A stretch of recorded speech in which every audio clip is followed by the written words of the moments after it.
So today we are going to start a series of lectures on multiple sclerosis जिसमें हम देखेंगे उसकी इथियोलॉजी क्या है। इथियोलॉजी के साथ साथ हम डिस्कस करेंगे उसकी पैथोजेनेसिस में हम देखेंगे कि कैसे हमारे टी सेल्स और उसके जाके एंटीजन प्रेजेंटिंग सेल जो है उसको प्रेजेंट करें एंटीजन को, और क्या क्या चीजें आ रही है जिसकी वजह से खुद की डिस्ट्रक्शन स्टार्ट कर देता है। हमारे टी सेल जो है अनएबल होते हैं to differentiate between the self and non self antigen, हम वो भी देखेंगे। उसके बाद हम देखेंगे उसके ग्राफ वाइज टाइप्स कितने हैं मल्टीपल स्क्लेरोसिस के, देन हम उसको डिस्कस करेंगे आगे जाके science, clinical science and symptoms, और उसके अलावा हम एंड पे ही देखेंगे उसकी treatment.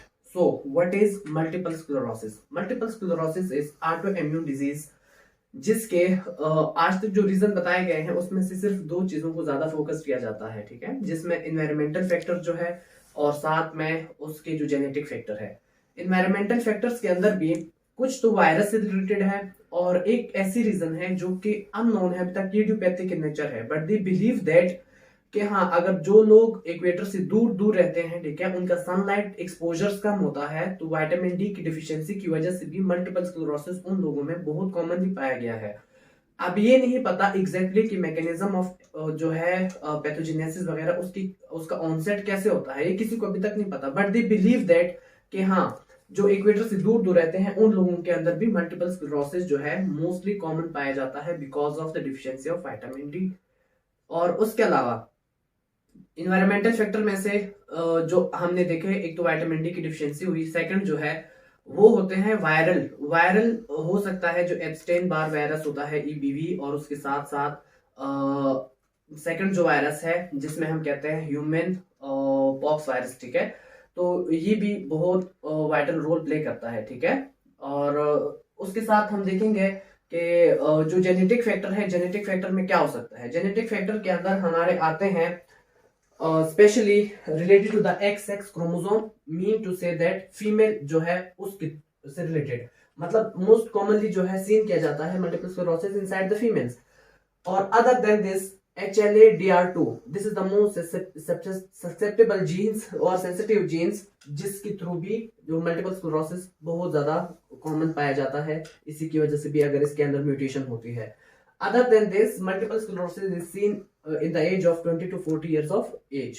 So let me discuss here today topic multiple sclerosis. सबसे पहले इथियोलॉजी में हमने देखा दो चीजें। Aetiology is based on two things. The first one is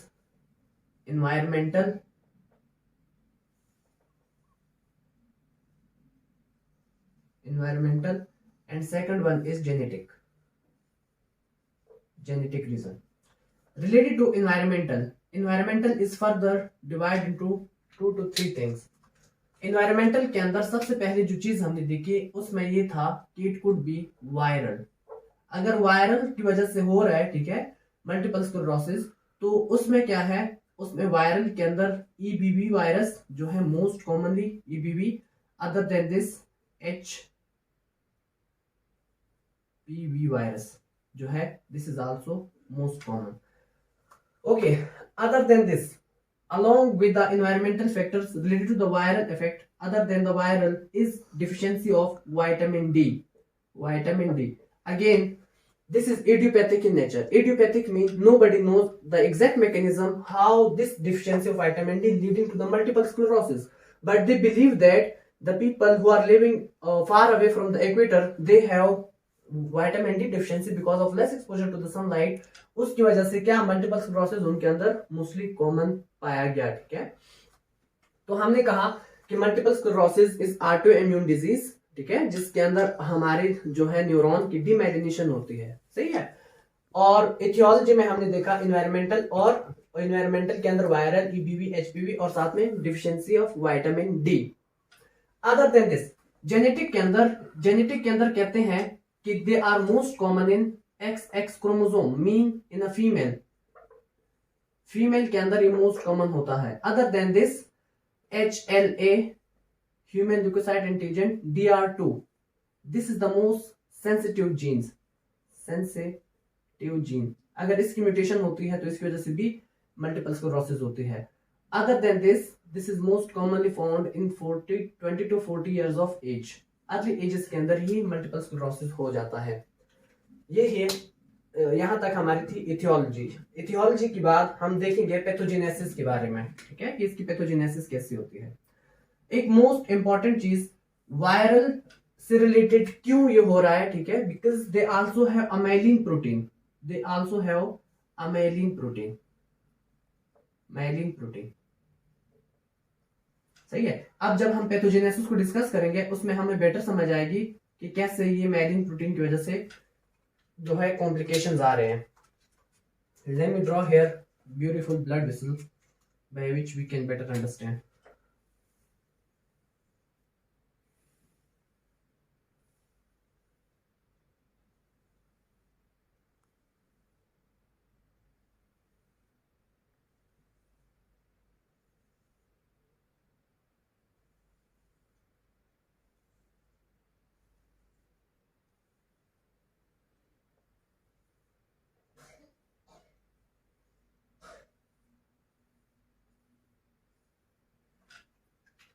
Let's suppose this is our blood cell, oh sorry, blood vessels.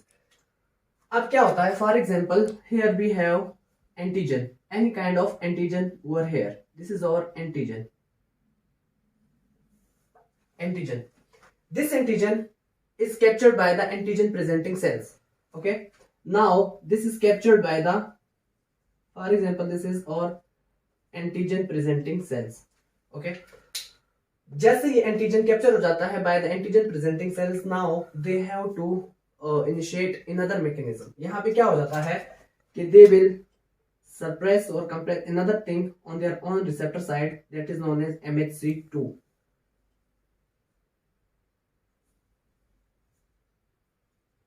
This thing is known as MHC2.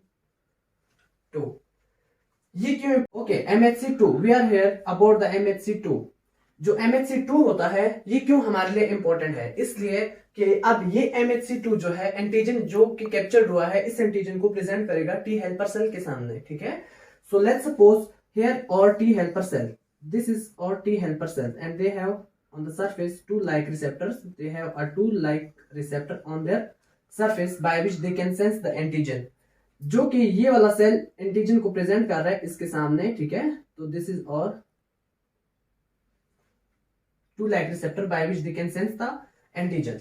Now T cells के पास antigen आ गया है, ठीक है। For that way after that they will lead to the further mechanism inside the peripheral system related to the EBV और HPV virus, जैसे हम बात कर रहे हैं इसके बारे में, सही है।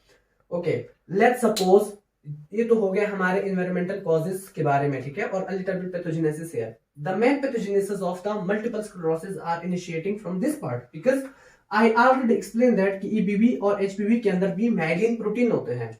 अब इन सेल्स के सामने जब ये वाले एंटीजन प्रेजेंट किए जाते हैं तो ये सेंस करते हैं कि हाँ इसके पास तो माइलिन प्रोटीन है, ठीक है। फॉर अ रीजन जब ये टी सेल जो है वो क्रॉस करते हैं किसको, ब्लड ब्रेन बैरियर को, हंसते हुए आते हैं, ये क्रॉस करते हैं। For example this is the circulation, सही है, इस सर्कुलेशन से वो क्रॉस करना शुरू कर जाते हैं।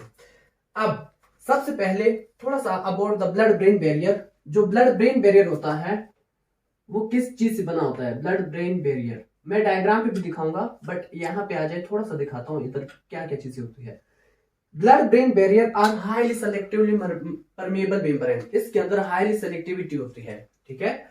अब हाईली सेलेक्टिविटी होने की वजह से जो ब्लड ब्रेन बैरियर है उसका काम क्या है, उसका ये है कि किसी भी टॉक्सिक मटेरियल को या किसी भी जो लिपिड इनसॉल्युबल होता है उसको क्रॉस नहीं होने देता।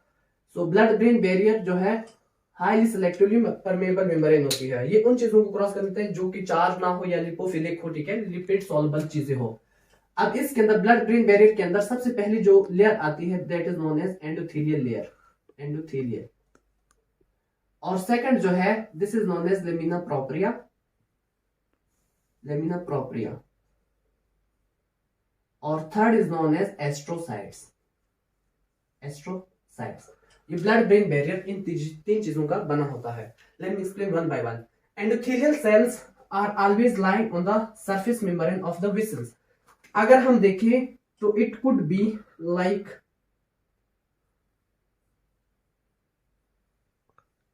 in this way. For example, we have endothelial cells. So the first layer is known as endothelial lining. Endothelial. After that, this basement membrane, ये हो गया हमारा second. This is known as basement membrane. Basement membrane. और here